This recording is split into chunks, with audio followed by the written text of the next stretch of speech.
foi A Escravidão no Brasil. E Antônio Cândido escolhe como o livro que melhor interpreta o que foi realmente a escravidão. Gente, se quiserem pequena síntese do livro, a maioria deles eu tenho a resenha no blog. Tá? Gente, para mim, uma das coisas que mais me marcou é o cinismo da pregação religiosa. Gente, os padres chegavam e falavam para os negros que eles eram os povos mais felizes que se podia imaginar, porque o sofrimento deles é o único que se igualava ao sofrimento de Cristo. Olhem o cinismo. Esses dias, conversando com uma pessoa aí, ele disse, mas nem pode ser comparado, porque o sofrimento de Cristo foi uma final de semana e o do escravo foi de uma vida inteira.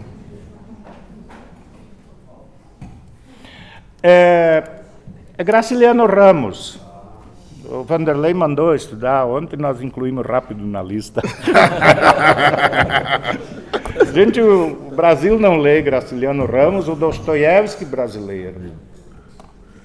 Tá, meu Deus, e Vidas Secas. Já li. É o livro do empobrecimento pela ausência da relação. Muito bonito o livro. Tá? Então, gente, são livros simples, de leituras fáceis, agradáveis. E aí a gente vem as biografias. Gente, a primeira, a do Getúlio, do Lira Neto. Gente, eu tive uma alegria esses dias inimaginável. Eu fui jantar com o Lira Neto. O convite de um amigo meu, eles foram professores juntos nos Estados Unidos, esse amigo meu, me convidaram para jantar. A gente fomos para o Jardim de Epicuro, tomamos vinho até às 4 da madrugada e ele saiu ainda. Onde é que tem um boteco aberto para nós tomar uma cerveja? Gente, isso não precisamos pagar psicanalista nenhum para fazer análise e termos conversas boas gratuitamente. O Lira Neto, gente, é o que deu problema aqui, já foi colocado. Gente, é uma biografia de 3 volumes.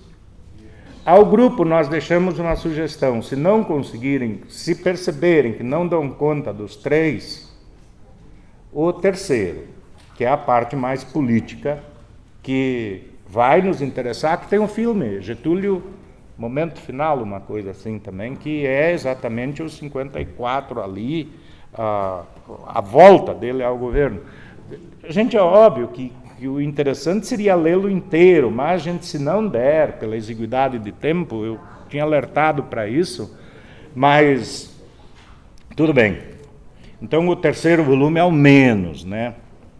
O Juscelino Kubitschek, gente, também é um livro volumoso, acho que são 800 e poucas páginas. Da mesma forma, gente, se não der conta, vamos para a parte final do governo dele, da concepção de Brasília, o que foi o governo dele em diante.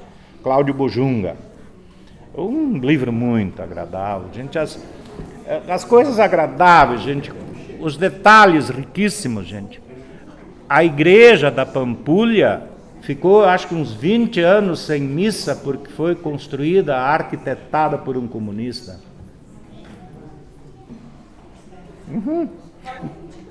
A igreja da Pampulha ficou uns 20 anos sem ter missa, sem ter nada, porque foi arquitetada pelo Niemeyer, um comunista. O livro JK, o artista do impossível, Cláudio Bojunga. Tá? Cláudio Bojunga. É um livrão também. E, gente, para mim, o mais querido dos presidentes, o mais amoroso, o João Goulart. Que é o 7º livro. João Goulart, uma biografia, Jorge Ferreira. Gente, o João Goulart é um personagem assim, meu Deus do céu. Um dos homens mais ricos do Brasil. Todo o bem que eu adquiri durante o governo eu dou para a reforma agrária. Se descobrirem algum bem que eu adquiri enquanto eu fui governante, eu dou para a reforma agrária. E as reformas de base. Quais são os problemas? Aí, gente, vem uma pergunta também. Qual foi a reforma de base que o PT fez? Nós perdemos oportunidades enormes. Quando Lula tinha 80% de aprovação, preferimos escolher caminhos mais fáceis. A ditadura entra com o livro de Daniel Arão Reis, Ditadura e Democracia no Brasil. São 5 capítulozinhos ali, que entrada, saída. A gente tem livros melhores. Daniel Arão Reis. Daniel Arão Reis. Ele é um dos organizadores dos 7 volumes das ideias marxistas no Brasil. Coisa assim. E, gente, agora veio o meu preferido de todos eles. Jorge Amado, Tenda dos Milagres. Literatura todo mundo gosta. O Pedro Arcanjo. Eu sou apaixonado por esse personagem. E, gente, esse tem o DVD da Globo, gente. Uma das melhores produções que a Globo fez. Tá? Gente, para mim, é o livro preferido do Jorge Amado, dele sobre seus livros. E, gente, é um dos livros muito bonitos. Tenda dos Milagres. O debate ali entre Pedro Arcanjo e Nilo Argolo, na Faculdade de Medicina da Bahia, gente, toda a discussão de racismo passa por ali. O racismo científico contra o bedel da escola. E o bedel vira melhor do que o catedrático lá. Outro livro extraordinário, Índios no Brasil, História, Direitos e Cidadania. Manuela Carneiro da Cunha. Manuela. Gente, se nós temos um capítulo na Constituição brasileira pela primeira vez, foi trabalho dela. Manuela Carneiro da Cunha, Índios no Brasil, História, Direitos e Cidadania. Índios no Brasil, História, Direitos e Cidadania. Gente, eu acho que o índio... eu acho que essa é a verdadeira história do extermínio no Brasil.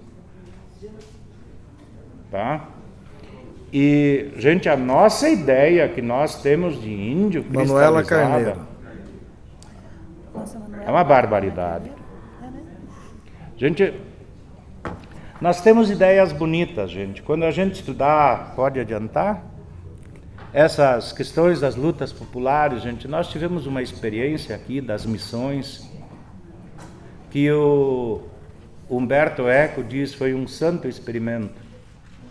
E esse santo experimento veio dos jesuítas. Olhem as contradições. Os guerreiros da Contra-Reforma. Um dos projetos, aliás, eu acho que é o único projeto humanístico, democrático, obviamente com as imposições culturais da religião, mas ficaram uns 10 anos sem falar de sexo. Primeiro dominá-los por outras coisas, cativá-los, para depois impor o cristianismo. E, gente, a gente está pensando nisso também, de levar as pessoas, por exemplo, nós fizemos agora em janeiro esse trajeto das missões.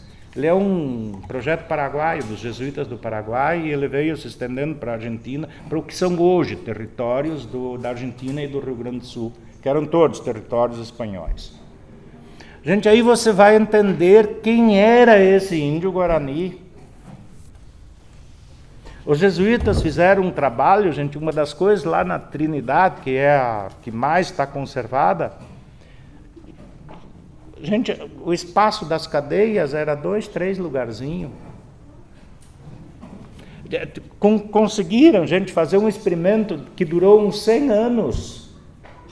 De proteção do índio contra o bandeirante, e o índio respondeu do que ele é capaz, e nós até hoje, pelo senso comum, E pela intelectualização desse senso comum, ele é um vagabundo, é um preguiçoso, ele não se integra de jeito nenhum.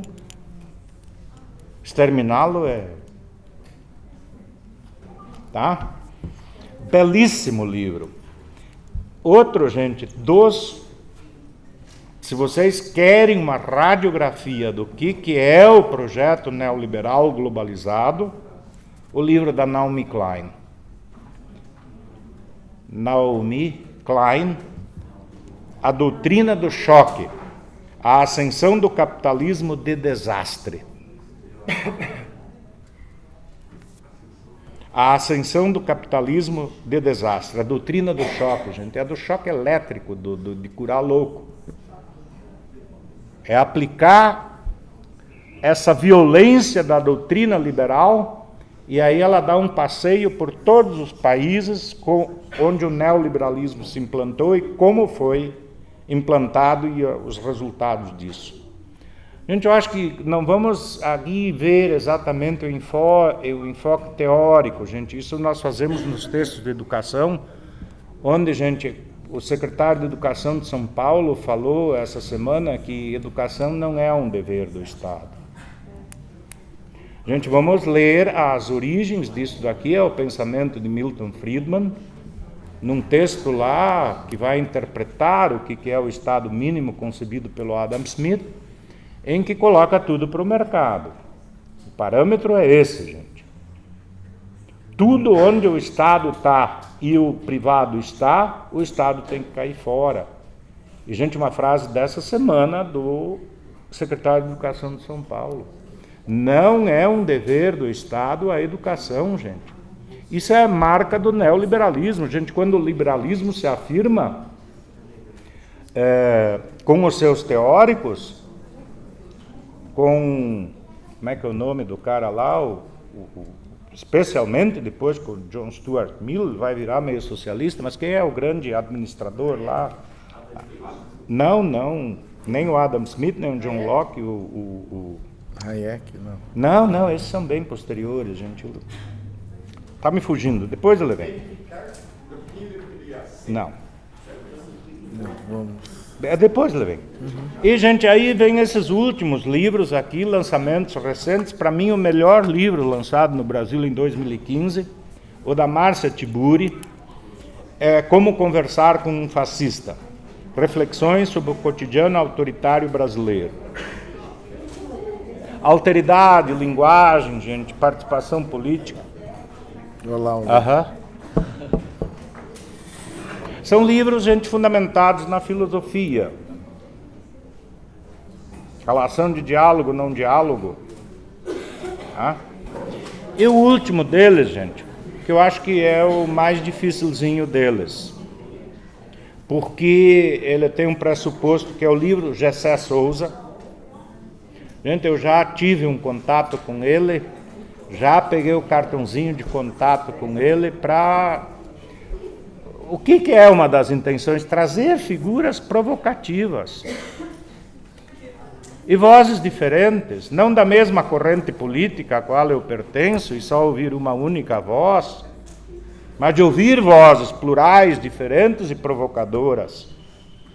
Provocar, gente, é uma palavra da educação. Provocar é provocar, chamar para o desafio, o embate.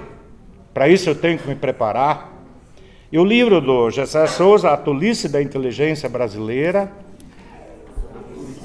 A Tolice da Inteligência Brasileira, como a enganação, como a elite consegue enganar o Brasil, um subtítulo do livro.